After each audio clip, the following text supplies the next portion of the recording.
Good evening. Thanks for joining us tonight. The Green Bay Area Public School Board was presented with a list of potential facility projects today. The ideas reviewed at tonight's meeting will be taken into consideration for a referendum on the November election ballot. GBAPS was at the meeting and saw the ideas presented to the board. He joins us now in the newsroom with more details on those proposed projects. Drew. The facility projects presented to the Green Bay Board of Education highlight the need for safety and security upgrades, as well as other deferred maintenance projects within the school district. The entire November referendum is expected to total $183 million. $150 million would be spent on school consolidation projects, while the remaining $33 million would go towards safety and security projects, including accessibility improvements and secure entrances at schools. The consolidations focus on efficiency and the utilization of spaces at several elementary schools in the city. The board is seeking input from the community on the plans.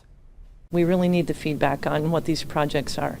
Our goal is to continue to create a school district environment that our staff and students can be proud of and that the community can be proud of. So that's what we're focusing on with this referendum. The board will host discussions at the Neville Public Museum on Tuesday and MacArthur Elementary School on Thursday. They expect to vote on the final project list on July 22nd. Bill?